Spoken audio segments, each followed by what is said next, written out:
இது நிஜமாவே நடந்த ஒரு கதை. த அன்பிரேக்கபிள் பாய்.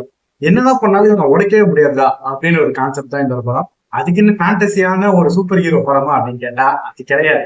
இந்த ஒரு படம் அப்படிங்கிறது நான் வந்து சும்மா ஸ்க்ரோல் பண்ணிட்டு இருக்கும்போது அமேசான் பிரைம்ல இது ஒரு படத்தோட அந்த ட்ரெய்லர் அப்படிங்கிறது பார்த்தேன். சரி, ஓகே பார்க்கலாம். நான் ஒரு கிட்டத்தட்ட 1 hour 15 minutes நான் ஒரு ஃபீல் மூவி அப்படின்னு சொல்லிட்டு அந்த படம் பார்க்க ஆரம்பிச்சேன்.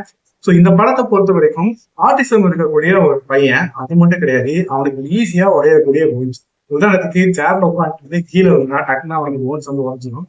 உறக்கும் போதே 2 போன்ஸ் உடஞ்சதோட தான் போறோம். ஸோ இப்படிப்பட்ட ஒரு விஷயத்தையும் வச்சுட்டு ஆர்டிசத்தையும் வச்சுட்டு இந்த பையன் எவ்வளவு பாசியம் லைஃப் வாழ்றான் அப்படிங்கிறது தான் இந்த படத்தோட கதை. பட் அதையும் தாண்டி இந்த பையனை பார்த்து இவங்க அப்பா எப்படி அவரோட லைஃப்ல முன்னேறாரு, அவரோட லைஃபோட பெர்ஸ்பெக்டிவ் எந்த விதத்துல மாறி இருக்காரு அப்படின்னு படத்துல அழகா சொல்லியிருப்பாங்க. இந்த பையனுக்காக படத்தை பார்த்தோம்னா இல்லையோ, இந்த படத்தோட ஹீரோக்காக இந்த படத்தை பார்த்தேன்.